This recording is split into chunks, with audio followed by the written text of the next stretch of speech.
Hey everybody, it's Erik, co-founder, partner of Village Global, a network-driven venture firm. And this is Venture Stories, a podcast covering topics relating to tech and business with world-leading experts.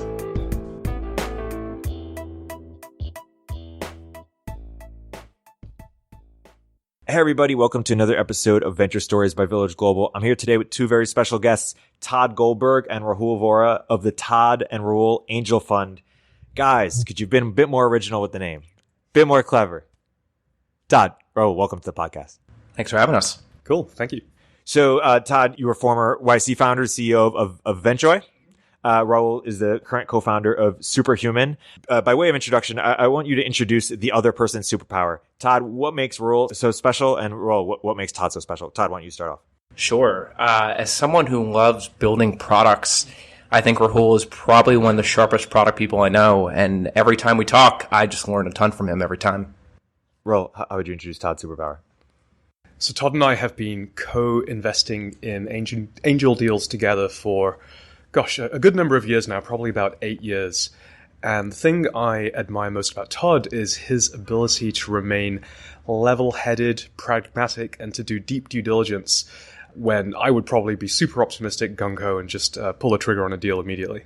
Yeah, no, I think it's a great team. We're seeing a lot of solo GP funds, but I think the idea of a super high brand founder who has a lot of specialized deal flow and a super strong full-time angel partnering up makes a lot of sense. And you guys are riding this sort of nano GP or micro GP wave. We saw sort of a wave of it a decade ago. There's a lot that rhymes with it. How do you make sense? Maybe Todd, we'll start with you of what's happening here. What enabled the last year to be so gangbusters for so many firms to get off the ground? And where is this going? Yeah, well, I think we've always had angel investors in the Valley. I think that term is maybe a bit more diluted more than ever these days. You have angels who have personal capital, there's syndicates, there's operator angel funds kind of like us. But I think the net is that you're seeing kind of the rise of not only super angels, but just more angels. And I think the flip side of that is that many of these angels aren't just founders, they're also operators. These are operators that are coming out of well-known alumni networks like Airbnb, Slack, Lyft, Uber. And, when operators also from those companies end up leaving those companies, the first people they're going to are actually these angel operators before they're even going to VCs. But what's changed about this? Wasn't this the true in 2015 or what's the difference? Well, I think there's a strong tailwind right now where you're seeing a lot of folks leave these later stage successful companies to go off and found their own companies. Sometimes they're first time founders, sometimes they're second founders, and they're going to their peers before they're initially going to VCs. And it just so happens, I think there's a lot of money chasing, fewer deals these days. And it turns out that many of these operators and angels or founders and operators are capitalized with funds or syndicates, and they actually have the means to invest in their peers. I tweeted this to zoom out for a second. Do you guys think there's too much capital in the ecosystem today? I hear investors say that a lot. I see how it hurts their returns, but I don't see how it's worse for founders, especially a lot of founders that aren't able to raise money, and for the ecosystem at large. What's your take on is there too much capital, or how do you even think about that? I certainly think there's too much capital in the ecosystem, and I would debate you on that. I think there is harm to founders. I think one of the services that investors used to provide when capital was perhaps a little bit more in short supply is the helpful determination on whether an idea should be invested in. And what we see today is ideas that I've been in the Valley for about 10 years now, ideas that back in 2012 would never have got investment, those ideas and their cohorts constantly being funded. And I think that means that the investment community isn't quite doing a disservice to founders because no one's doing this intentionally, but it's certainly not helpful to founders because we're no longer helping folks pick the best ideas. Totally. And just to push on that, there's X amount of value created every year by startups, X amount of hundreds of millions or billions of dollars. Are we saying that if there was less capital in the system, that the overall output would be higher? Like more capital means either less innovation or less innovation per capital? No, that's not really what I'm saying. What I'm saying is the efficiency of capital usage has gone down. Now, the counter-argument is markets are growing faster than ever before, broadband penetration is bigger than ever before, mobile penetration is bigger than ever before, our CPUs are faster than ever before, and basically companies can get big faster than ever before. So actually it probably warrants more capital, but I don't think we as the investment community have gotten particularly more sophisticated over how it gets deployed. Totally. How do we change that? Hence microfunds, i.e., diversify it across more and more managers, or how do you think that evolves? I'm not sure exactly how it changes. I think what we see is, we see rounds that come together overnight, and they often become much larger than often initially intended. We also see rounds that, by what I call kind of the domino of diligence, where you get signal on a deal, they send it to someone else, that person invests, they send it to their peers, and you just kind of have this cascading diligence effect that ultimately creates a lot of hype behind companies sometimes. Maybe it's not warranted. And you also see more capital then go after these deals. And sometimes founders actually raise a lot more than they even initially planned, right, because the capital is readily available. Sometimes the valuation even expands as a result of it, and then you have potentially knock-on effects later on as a result. I think that's a really important point, just to riff off that. For any listener who's thinking, I want to do what Todd and Rahul is doing and maybe find a partner to invest with, find someone who'll say no, like Todd does from time to time, even when there's tremendous hype and signal around a company. Totally. Yeah, so the counter-argument is people get money for ideas that aren't validated or aren't good and that they shouldn't get money for. The counter, of course, is there are people who have good ideas who should get money and don't get it. And if we had more money, hopefully it might be distributed to those right people. Are you sympathetic to that idea? And is it more just a function of tactics, i.e. how to deploy it more efficiently? I'm not sure I agree with the notion, perhaps I misunderstood, that there are people with good ideas who aren't getting funded. Yeah. Well, it's a unfalsifiable projection. It's just hypothetical. Why did you guys decide to raise an angel fund and why do it together? Yeah, well, personally, I had been angel investing since 2014, but I didn't really start becoming active until early 2019. I noticed my deal flow expanded significantly, and I was really enjoying working with the companies I was fortunate enough to work with. I eventually scaled up my investing by launching an Angel Syndicate. So over the span of 2 months in mid-2019, I went from 0 backers, which are kind of like LPs, to over 250 backers, enough to basically start running my own deals on top of AngelList. After leading 3 syndicates during this time, I quickly realized syndicates aren't ideal. They're often a bad UX for founders, and you just can't move quick enough for many of the hyper-fast competitive deals that are going on today in the Valley. So I decided to raise a small angel fund. Rahul was actually one of the first people I mentioned it to. So once I created a draft deck and showed him, he suggested we do the fund together. And while that wasn't something I really expected, everything kind of clicked from there because the combo just made a ton of sense. And I think in terms of venture, you want to have every natural advantage and edge you can get to make sure you're not only finding the best companies, but supporting them. And so when he suggested the idea to me, a light bulb kind of went off because our track record as angel investors is quite intertwined, given that we've been co-investing together for years. Many of our best investments we had done together. So companies like Clearbit, Tandem, Placer, Command-E, and Mercury, and a few others. But there was this common thread of us investing together. And we think that by doing this together via this angel fund, we would be able to increase our sourcing surface area. Specifically, we have similar interests and evaluate startups through a similar lens. But we also think that through our combined brand and network, it would actually help us have an edge for finding great founders, which has kind of been our thesis since day one. How do we find the best founders? And through this vehicle, we now have a great opportunity to do just that. And of course, the most important thing is that once we're invested, we can actually be more helpful. And I think with the long feedback loops of venture, being helpful and actually helping the companies that you support is really important. And so for us, that means we could help founders in a variety of ways, things like product, go-to-market, marketing, and fundraising, amongst a bunch of other areas, but those are kind of our predominant areas that we typically help companies with. And so we figured that not only would we make our capital more desirable, but we could actually be more helpful to the companies that we work with. And I think all of that combined in the offering, given kind of the size of our checks, which is about $75K to $200K, just made a ton of sense. Rahul, why don't you talk more about what you're investing in right now, where you're interested? So obviously productivity, that's very much our wheelhouse, and especially those that are viral SaaS. Tandem would be a great example, building the digital office for remote teams. And closely related are companies that I would call business infrastructure. So these are often not used directly by end users, but they can become incredible companies. Clearbit and EasyPost, both API companies, would be great examples. They power businesses, and once they're integrated, they're incredibly sticky. So productivity, viral SaaS, health, fitness, wellness, tools for creators and makers, business infrastructure. These are our 5 core areas of investment. Let's talk about the idea validation process a little bit, or idea brainstorm process. So Todd, post Event Joy, you explored a few ideas. Post Reportive, Rahul, you went through the idea brainstorming process.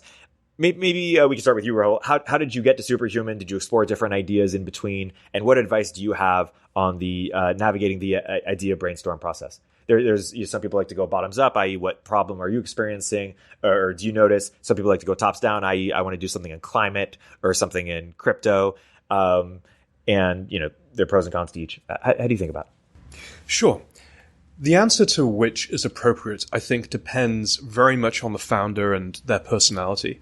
For me, the idea for Superhuman first came when I was actually still at LinkedIn. And I'd been exploring this idea maze, so to speak, of email for a very long time. I'd started Reportive, which was the first Gmail plugin to scale to millions of users. That was acquired by LinkedIn many years prior. And so I'd been in the middle of this rapidly evolving productivity space for quite some years. So the first thing I'd recommend is to clear your head. I remember when I left LinkedIn, I was super gung-ho to go and start the next thing. In fact, Andreessen Horowitz reached out 2 weeks before I left LinkedIn. Somehow they knew I was about to leave and offered to pre-fund Superhuman. And we almost did that, except for a very pivotal conversation I ended up having with Adam Nash. Adam, who's now at Dropbox, previously was the CEO of Wealthfront. At the time, he was an executive in residence at Greylock. And I went to Adam and I said, hey, listen, I'm about to leave. This is the company. I'm going to start it. And he looked me up and down. And he said, you are in no fit condition to start a company. You even look burned out. Are you planning to take time off? And I said, yeah. And he said, cool. How much time are you planning to take off? And I said, about 3 months. And then he shook his head and he's like, no, you're wrong. Whatever estimate you think you have, you're actually underestimating by a factor of 3. You should probably count on taking 9 months off before you feel fully ready to start a company. And it turns out he was exactly right. That's roughly the amount of time off that I needed. So in those 9 months, I had a lot of fun. I spent time here and in LA and in New York and some time in the Caribbean, time with my family. And I was thinking about lots of different ideas that I could do. And it was a combination, actually, of the top-down approach that you mentioned and the bottoms-up approach that we also talked about. So top-down, I was attracted to this idea of, well, what if you were just purely optimizing for financial return? It's like this interesting academic, almost mathematical question. And I found 1 or 2 friends of mine actually doing this really interesting mechanic where they would buy SaaS companies for anywhere in the region of $1 million to $3 million each. And they were using personal capital to do so. They weren't raising money. So they owned all of these companies. And then they would 10x the revenue. The revenue that these companies were doing was anywhere in the region of $500,000 to $1.5 million of ARR. And then they would sell them for significantly more money. And they would have 4 or 5 of these things happening at any given time. And they would leverage the sales and the support teams between these companies. So it was like a highly efficient, non-leveraged model with personal capital, private equity on small scale SaaS. And the folks that I know who are doing this today, our listeners might know Jonathan Siegel or Andrew Wilkinson, a little bit more well known. They're doing fantastically well out of this. However, every single time I started to dig into this space, I kept on getting pulled back to the notion of superhuman. And I do believe there is a thing such as founder market fit. I do believe there is, for each of us who are founders, the perfect idea. The product that you were almost born to build. The company that if you didn't build, nobody else would. And if you did, everyone would stand up, applaud, and cheer you on as you go. And for me, that was Superhuman. It is just so much the company I ought to have been doing that no matter how good any other business opportunity was, I kept on getting pulled back to Superhuman. And then it became about the impact. So the company started in 2014, and this was the heyday of Uber and Lyft. And I remember commuting home one day, thinking about how much time we spend in the car and how well Uber and Lyft have done to capture that. And then it occurred to me, the only thing that we spend more time doing than being in the car, short of sleeping, is our email.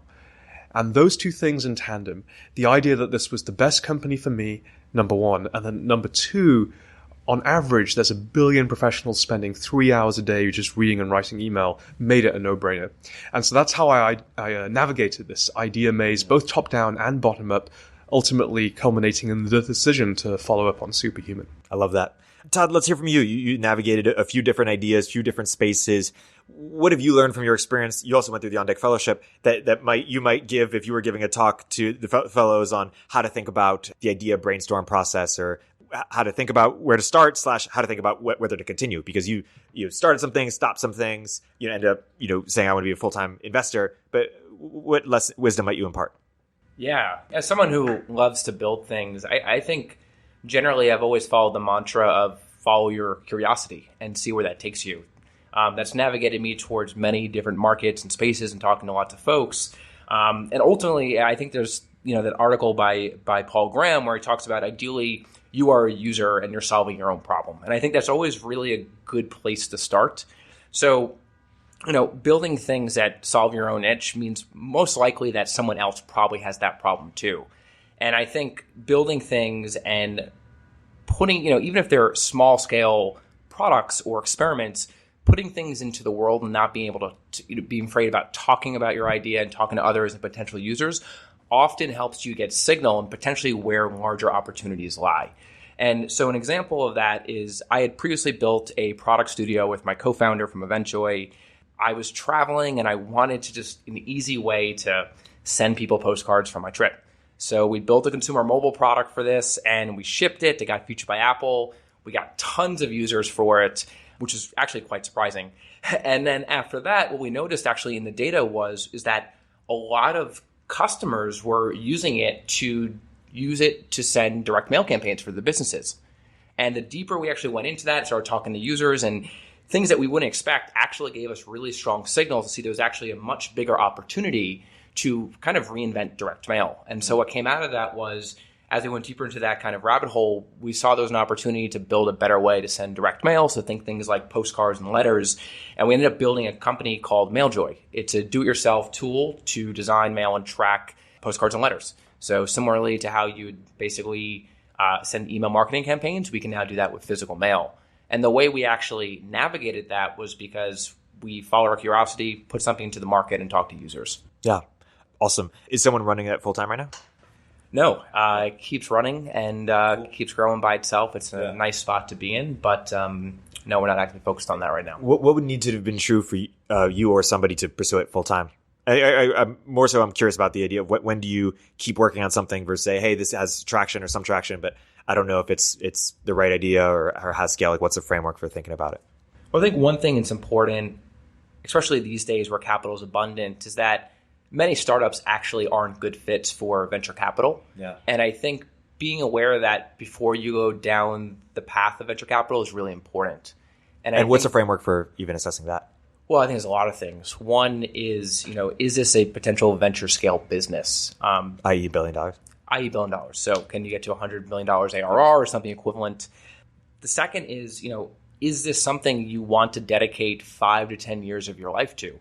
I think that's especially important before you take that kind of capital and hire people that have their livelihood dependent on your success. And I don't think that means that people shouldn't be building and putting products into the world if they're of smaller nature in terms of revenue or users. But I just think it means you have to look internally before you decide to take venture capital. Yeah. And so let's go back to the your angel fund for a second, and this angel trend or nano fund, micro fund trend. I did something like 8 GP checks in the last year. You guys being one of them. Are we is this going to keep happening, or is this sort of its moment in the sun? 2 years from now, are we going to have an explosion more of funds emerging? Where do you predict this nano fund or microfund GP trend evolving? So I think we've touched on this already. In this year, capital is already extremely abundant, generally commoditized.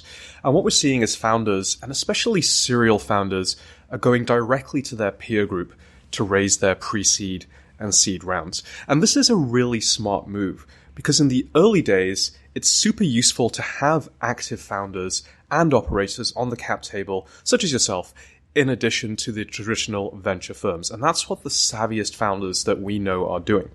But the challenge for founders is that this process can be super inefficient. Now, I did it the hard way for Superhuman. Superhuman has, I think at this point, over north of 120 investors. Are all well-known people that you probably would be familiar with, but I raised money from every single one of them manually. And I wish that a fund like ours had existed back when I was raising, as it would have been a much more efficient way to start working with the folks who could really help. So I think that's why we're seeing this trend, because founders are becoming more discerning about who they want in the company. But you were asking also about the future, what's going to continue to happen. Well, I don't think the trend is going to go away, but what will change is the ratio of first-time to more veteran fund operators. So this is the first time that, for example, Todd and I have ever operated a fund, and we're still getting to grips with it and determining the things about it that we like and the things about it that we'd like to change. And a few years from now, you'll have a bunch of people who will have been doing this for a few years. I wouldn't be surprised, therefore, if some of those folks actually, I really prefer to be operating a company, or I prefer to be a founder, or to hell with Silicon Valley, I'm going to get out of here. Yeah. I think all of those things will happen, but the people who really enjoy it and the people who are very good at it, they'll continue operating funds. Yeah, my big question is, what does the Fund 3 look like for these firms? You guys, Shrug, Weekend Fund, Work Life with Brienne, Chapter 1 with Jeff Morris, 10 to 15 more we could name, all really talented people. I suspect will have great, marks.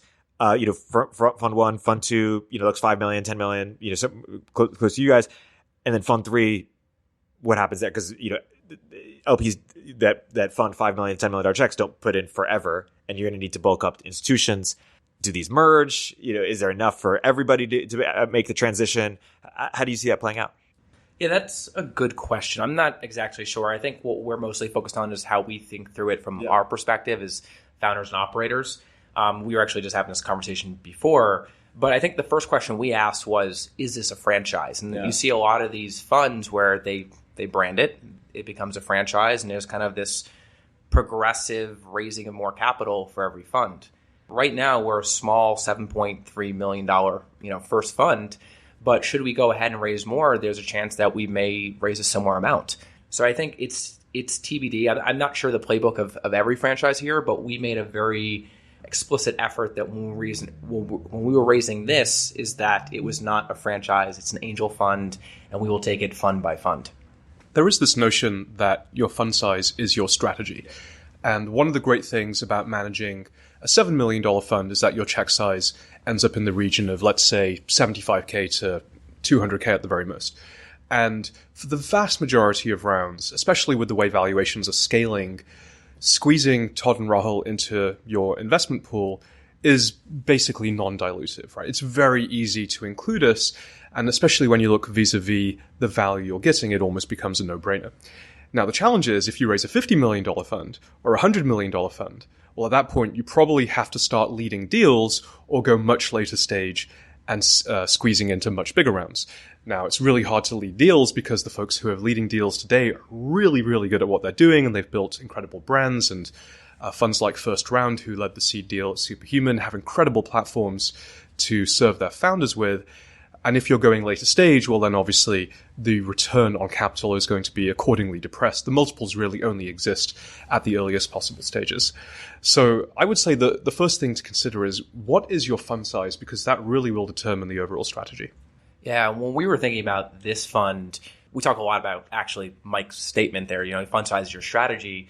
But we actually took the kind of market first approach, and we said, hey, what check sizes do we think we can comfortably get into these rounds where it makes sense given our value prop and our offering? And we thought that was about 75K to 200K. And from there, we kind of actually reversed out what our target fund size should be based on the kinds of checks we think we could deploy. I think the catch sometimes is when you go out and raise a lot of money, and then you have to write very large checks to make the economics work. And then to Rahul's point, sometimes that's really difficult and much more competitive when you're trying to write very large checks. Yeah. Speaking of markets, I want to talk about where you guys are investing, what your thesis is, how you're approaching the types of things that you're interested in investing. Yeah, so we're vertical agnostic and invest actually quite widely. For us, it's really just using our networks to find the best founders and backing them early. Sometimes it's pre-seed, sometimes that's seed. But there are a few categories we are excited about, but generally speaking, we are pretty agnostic to the spaces. When you guys announced the fund, you mentioned a strong interest in viral SaaS companies. Rahul, why is that so appealing? And talk a bit more about that. Well, when Reportive was acquired by LinkedIn, I ended up reporting to Elliot Schmuckler, the head of growth. And he was the genius who had scaled LinkedIn from about 25 million to 250 million members. I was super excited to learn as much as I could from him. And so in our first one-on-one, we sat down and I said, Elliot, can you please teach me everything that there is to know about virality? And I thought he was going to teach me about viral mechanics or product workflows or loops. But instead, he gave me this insight, which in retrospect is 100% true, but which I think very few people are aware of. And that is no massive consumer internet brand has ever grown primarily through viral loops or viral mechanics. It's tempting to try and dream up features and workflows that drive your viral factor over one in an attempt to grow as fast as possible. But even for the best companies, that simply doesn't work at scale. Take, for example, LinkedIn, one of the most viral products ever made. We were never able to sustain a viral factor for any feature of more than 0.4. And even Facebook, in its heyday, was only able to sustain a viral factor of 0.7, and that for 7 months at most. So what's going on here? And how do these companies still manage to achieve massive scale? The answer is not virality through product, but virality through word of mouth. It's the virality you can't measure and you don't specifically engineer for. And you achieve it by building a world-class brand and a product that people either can't live without or which people love, and ideally both. Now imagine companies like that, but where a meaningful percentage of those customers pay subscription revenue. Those are compelling businesses and amazing investment opportunities. So when we say we look for viral SaaS, that's what we're looking for. Yeah, I mean, I would just add on that viral SaaS products do take advantage of word of mouth, but they also share a lot of commonalities with some of the best consumer products. For example, they tend to be extremely well designed, often to consumer level quality standards. We find that many of these founders have very strong design DNA. These products often have quick time to value. So usually getting started takes a few minutes and doesn't require a full complex enterprise setup. Often they have core workflows that enable distribution. So this means that a core part of a product involves sharing or collaborating with others. So if you take Loom, for example, it's an easy way to record a video on your screen and send it to others. The video is hosted and they give you a really easy link that you can share off. Since you're primarily recording something so you can share it, distribution is naturally baked into the product. Some percentage of the viewers will likely convert to become creators of Loom if they're not users already. And I think to Rahul's point, the thing that's great about this is that lastly, when you build delightful and useful products that users love, making the upsell to a paid plan or an enterprise plan is just far easier. It's mostly easier because, when you have a large portion of the organization already using your product, the sales motion to get them to move up to broader plans is much simpler. And what's particularly exciting about Prosumer SaaS right now? Why don't you talk more about that? So I think it's worth noting that prosumer SaaS and viral SaaS are somewhat distinct. Prosumer SaaS is actually a specific kind of viral SaaS. And as an industry, we first saw the consumerization of the enterprise. I don't think I need to explain what that is, as we're all very familiar with it. As consumer software has become increasingly polished and delightful, we've come to expect the same of our business software. But we're now at the start of a new wave, and that is the prosumerization of the enterprise. It doesn't matter whether you're a CEO, an executive, or a manager, prosumer needs have been ignored for years. and yet there are tens of millions of power users out there waiting to buy software, and they're willing to pay a premium for the best in-class software.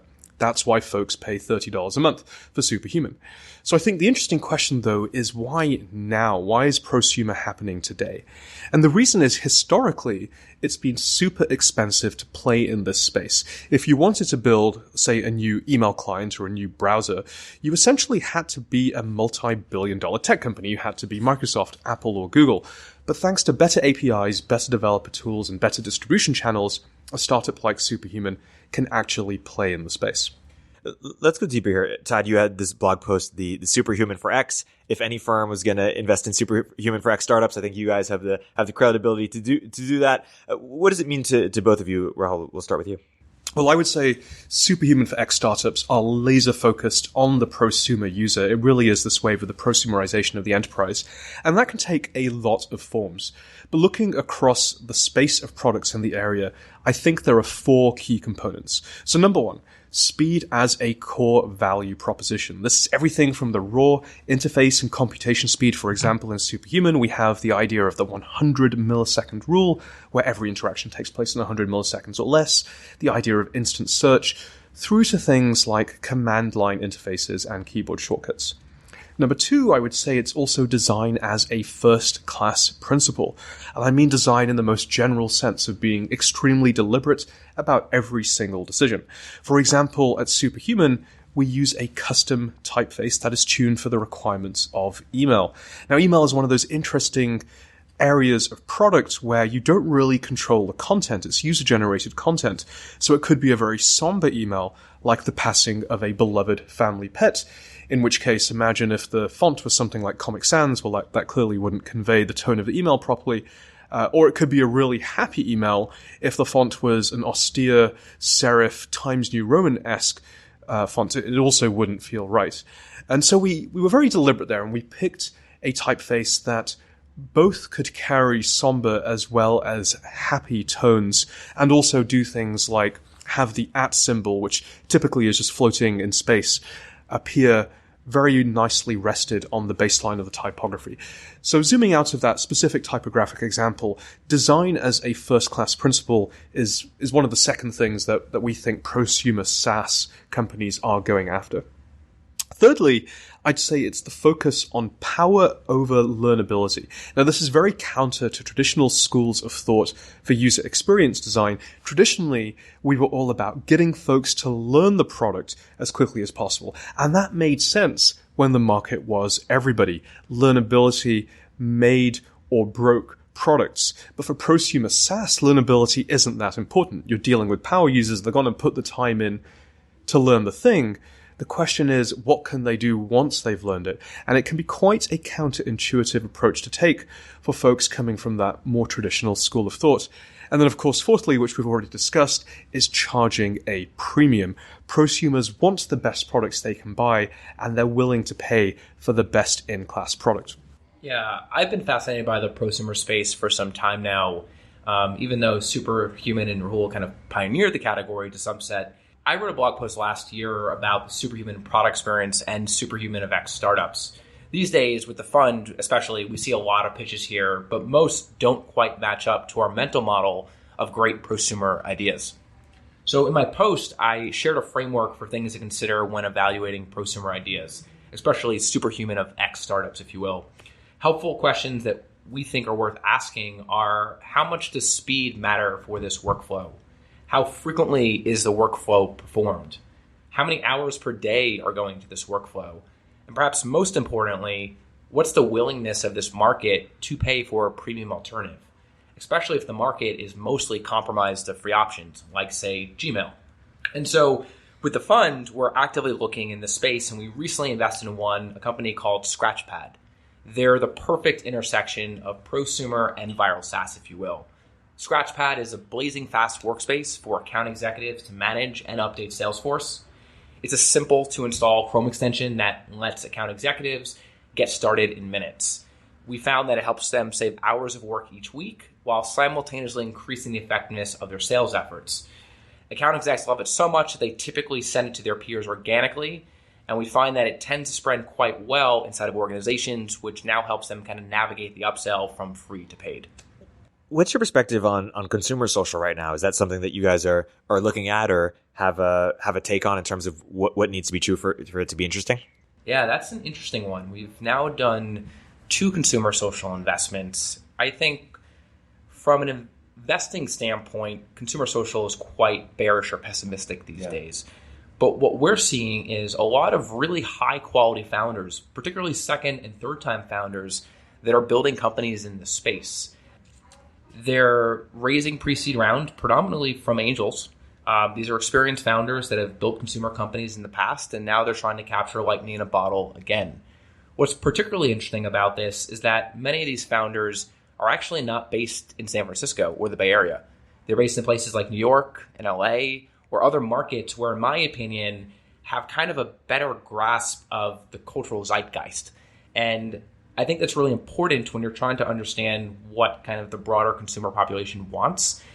And time will tell how that actually plays out, but we're just seeing a lot of exciting stuff that's happening not here. So we've invested in one company called Icaria that's trying to combat loneliness by creating private digital spaces. It's founded by Chris Bader, the former founder of Secret.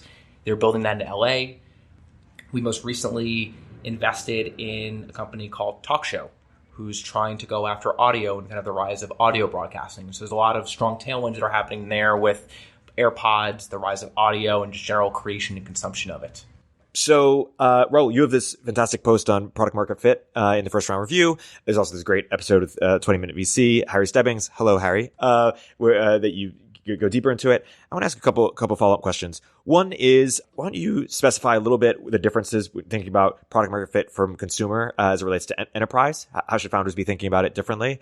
And what are the most common mistakes you see founders make, or maybe the most non-obvious mistakes you see founders make, whether it's assessing product market fit or trying to cultivate it? One of the differences between getting to product market fit for enterprise companies versus more B2C companies is how you should run that survey. And so one of the things that I recommend if I'm working with an enterprise company is actually to run 2, perhaps even 3 parallel tracks of survey. Now, for an enterprise company to be successful in this day and age, your end users are going to have to like the software, because if they don't, chances are that the company will end up buying a different piece of software. But they're not the only constituent to care about. There's also the purchaser, who is usually their manager, or in a larger company, there may actually even be a purchasing department. So let's take the large company example. In that scenario, I would actually run 3 different parallel surveys for product market fit. One for the end users, one for the managers, and one for the purchasing group. Because you want all of them to love the product. In other words, you want all of them to be at least 40% very disappointed if the product was no longer there. So I've seen a few mistakes of implementation of the survey approach, the product market fit engine. One mistake that I've seen founders make is re-surveying users. If you care about the 40% benchmark, then it's actually critical not to resurvey users, but to survey new users instead. Because otherwise, that number no longer matters. The original benchmark was derived off the idea that you wouldn't resurvey users. But then that begs the question, where are all of these users coming from? Well, the good news is you don't actually need that many survey results in order to get directionally accurate numbers. It turns out you only need about 40 respondents for that survey to be meaningful. I heard someone recommend the litmus test of how much would you as a customer pay for me not to remove this product as a replacement to how sad would you be if this product was no longer there? Do you think that's interesting? I think it's interesting. It's probably less widely applicable because it combines 2 different things. One is money, the other is utility. And there'll be plenty of companies for which the original product market fit question applies, but where the user wouldn't really assign a monetary value, yet nevertheless they would be very disappointed without. So I would say, by all means, if your product is a thing that people pay for, that sounds like a great question to use, but it might not apply to every single kind of product out there. Yeah. So what you're sort of creating is somewhat of a formula for product market fit. Could you imagine there being with the equivalent of what MFAs are for writers or artists, i.e. there's lots of great artists and writers that don't do them, but there are lots that do, something like that for entrepreneurs in which they get trained to cultivate product market fit and do so in sort of repeatable, scalable fashion? Revealing my age, it's been about 10 to 15 years since I was able to enjoy any kind of teaching around entrepreneurship or business studies. So I'm not super in touch with how it's taught today. But back then, I would say that the things that we learned didn't really apply to the day-to-day realities of building a tech company. And that's not to knock on the education at all. The reality is that the fundraising markets change every year. And the knowledge that we have as a community changes every year. Every year, a new post like the one that I've written is written again. And it adds on to this body, this incredible amount of material that we have. What I would like to see, though, is that being piped back into the education system that we have. Because what that will mean is first-time founders will become so much more likely to find product market fit and ultimately to succeed. And if you wrote another post like that, what would the next topic be on, or what's a topic that you want to see someone else write a sort of definitive post on that you think is missing from the ecosystem currently? Well, I'm actually writing a post right now. It'll be in first round review later on this year.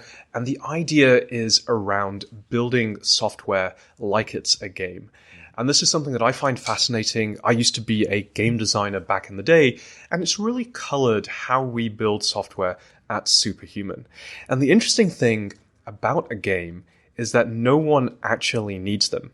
So whereas most software companies are worrying about what users want or what they need, when you're building a software like it's a game, you don't worry about that. Because users don't need them and there are no requirements. But if you pull it off, you end up with something magical. Because people don't use games, they play them. They find them fun, they tell their friends about them. And that's a whole different kind of product management. It's a whole different way of building software. So that'll be the next topic that I'm writing about. And give us a preview. What are some of the main takeaways there, or most non-obvious things we might conclude from reading that piece in terms of how we could take it back to our startups? Well, perhaps the most non-obvious thing from the piece is this notion of flow. Now, we've probably all experienced flow in one way or another. It's the sensation of being happily engaged in an activity, finding it inherently satisfying, inherently enjoyable. The question is, how do you achieve flow? Now, fortunately, in academia, this has been studied extensively. And it turns out that there's a variety of conditions, some of which are obvious, don't get distracted, get clear and immediate feedback from the system. But the one that's most counterintuitive is that to experience flow, we need a combination of high perceived challenge and high perceived skill. In other words, we need to think we're good at what we're doing, but we also need to think that what we're doing is really hard. And what that means is sometimes we have to make our products harder to use. So for example, in Superhuman, we give our users a very concrete goal, and goals are a whole other facet of game design. The goal in Superhuman is to get to inbox 0. But let's say that you don't get that many emails, or you're already highly skilled at managing your inbox. Well, then your challenge is pretty low. And instead of feeling flow, what you might actually feel is boredom or relaxation. And these are mental states that we're not trying to design for. So if you're trying to design for flow, you have to increase the challenge level. And that's why in Superhuman, we add the twist, the challenge of, cool, get to inbox 0, but you're not allowed to touch the mouse. You can only do it with the keyboard. And that increases the challenge level, makes it feel like a game, and ultimately results in flow. What do you think the implications are from a management perspective, managing your employees, creating sort of culture, management structure such that everyone, you're on your team is experiencing flow? I think that's a really great question, and not one that I've spent a tremendous amount of time thinking about. All of my thoughts has gone into how do we create product experiences that result in flow. But just off the top of my head, I would break it down into a few different components. Are people getting rapid feedback on how they're performing? Are people able to work without distraction? Do people feel like they're on this curve of mastery, becoming increasingly better at what they do? Do they feel like their work is the right level of challenging. You're really looking for that Goldilocks zone, not too hard, but not too easy.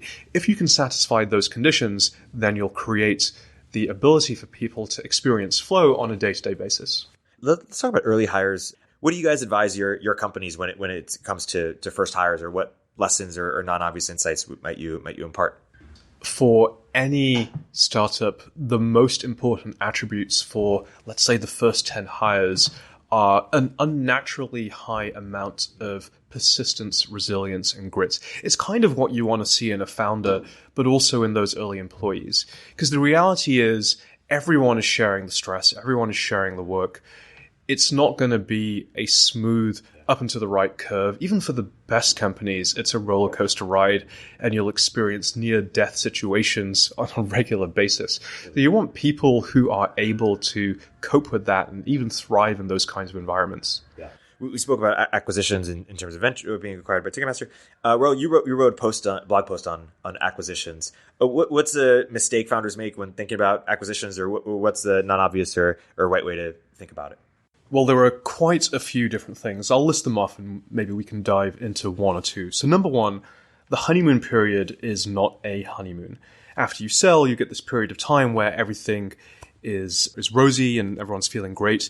And my advice is to work your butt off during that time. Do not be tempted to take time off. Number two, be gentle and patient. The best founders I know are unstoppable forces of nature. They leave debris and destruction in their wake. They would swim through a sewer and dropkick a mountain just to make sure they succeed. And that might sound like you, but remember, that approach is unlikely to work well in an acquirer. In a large organization, results come just as much from relationship building and leverage as they do from heroic effort and the force of will that we're used to. People call politics. Well, I think politics is the bad version of relationship building and leverage. But there's definitely a good way to get things done inside a big company. And then there's a whole bunch of other things, like get the right job title before you start so you get invited to the right meetings. Don't try to do everything yourself. Consider doing things the company way. Big companies have playbooks for things like how do you buy a domain name and how do you open a port. Prepare for the long haul. Things will take a longer time to get done in a larger company, but the upside is you should be having much bigger scale and much bigger impact than you were able to have as a startup founder. Realize that you have a new job. If you were a CEO previously, you're probably a product manager now, and those are actually two very different kinds of job. As founder CEO, your job is to find a needle in the haystack, but as product manager, your job is to move the needle. The haystack is long since gone. And finally, get to know your managing sponsor. So whatever your new role is, you're likely to encounter roadblocks along the way, things you want to get done and you're not able to get them done. Build a really great relationship with the person who brought you into the company, because they will be instrumental in helping you get stuff done in the acquirer. Yeah, I would add on to that just a little bit, because our situation was when we got acquired, we were still growing and scaling up the business. It was just, instead of us doing it externally, we were internally doing it. And so a lot of what I would spend my time on was basically being the interface between our team and the rest of the organization, and making sure that our team was unblocked and just be able to make sure we had a really tight feedback loops with customers. We're shipping product, all the things you would do as an external startup, but we were trying to keep and maintain that culture internally. You guys mentioned that you're excited about companies that also have a distribution advantage in addition to product advantage. Talk a little bit about what that looks like, or how you advise founders to think about how to develop their distribution advantage. There's a really great framework for this in the book Traction by Gabrielle Weinberg and Justin Mez. In the book, they strongly recommend that startups should spend roughly half their resources on product and half their resources on growth. Now, these resources could be anything: time, money, headcount. And we're looking for founders that aren't just going to laser in on the product and not worry about anything else, but are excited to think about building their business in that way. Now, this is also the philosophy that we practice at Superhuman. For the time and effort that we put into product design and engineering, and it is huge, we also put that time and effort into growth and making sure users are happy. A great example for listeners that don't know would be our onboardings. For each new customer, we do a one-to-one concierge onboarding with one of our wonderful onboarding specialists. And so from the fun perspective, we're looking for founders who have that kind of approach and who are thinking about novel go-to-markets and who are just otherwise willing to invest in the hard work and the energy that's required to get to massive scale. Yeah, there's a saying that goes, first-time founders focus on product and second-time founders focus on distribution. I think the right answer is that great founders think about both from the start. So when we see pitches, and not only do we find the founder's vision compelling, but we also see natural distribution advantages because of the market they're tackling and what they've done before to how they're thinking about it. That's the kind of stuff that gets us really excited. We don't often like to hear that founders are going to buy their way to product market fit or to scale. We often look for natural distribution advantages that are either there from the get-go or have a line of sight shortly after they start going to market. Yeah. I want to close with a couple questions that are related. The lean startup MVP era, is that over versus the heavy startup, build it perfect and then launch, spend a couple years like Superhuman and Notion. That's both from a fundraising perspective and from a launch perspective. And then another part of it is what's the right framework for thinking about pivoting in terms of how you advise your startups to think about it? So from my perspective, it would actually be somewhere in the middle. I would always advise startups to raise as much money as possible, but to be extremely fiscally responsible, even to the point of conservatism over how they spend that money. And the reason for this is I've never seen a founder overestimate how much money they think they need in order to reach certain milestones. What I have seen, though, consistently, and I'm guilty of this myself, is underestimating how much money is needed to achieve certain milestones. And so my normal rule of thumb now is however much money you think you need, approximately double it. So initially I set out to raise a $2 million seed round for Superhuman. We ended up raising a $4 million seed round, and we applied that philosophy in our Series A and in our Series B. But the trick is to not spend the money. And this is increasingly important advice in this day and age when rounds are becoming preemptive.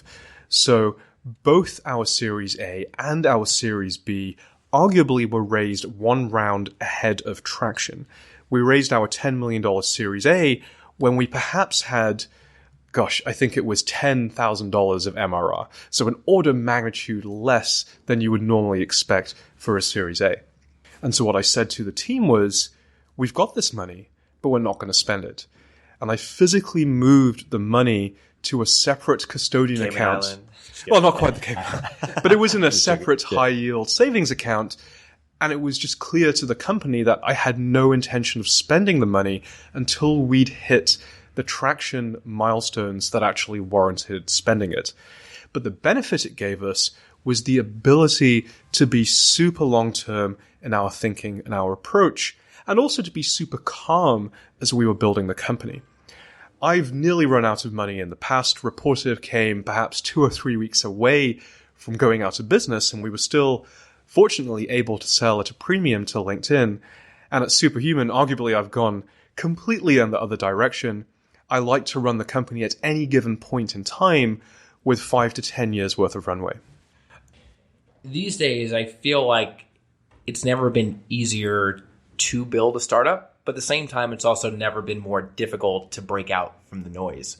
And so there's this big wave going on these days with no-code tools and other ways to create products that I think those are all net positive. It creates ways for you to test your ideas and to get stuff in front of customers. But the MVP era of, I think, shipping something low fidelity and hoping that takes off, I think are behind us to a degree. I think, especially for consumer products, the expectations for your product have never been higher. And I'm sure you can attest to this with Superhuman, where you just had a very high litmus of product quality before you even wanted to get it into a broader audience's hands. Awesome. I think that's a great place to wrap. My guests today have been Todd Goldberg and Rahul Vohra. If you have an opportunity to get them as on your cap table entrepreneurs, I highly recommend it. We certainly try to do and are grateful for every co-investment we have and look forward to more. Todd, Rahul, thank you so much for coming on the podcast. It's been a great episode. Thank you. Thank you, Erik.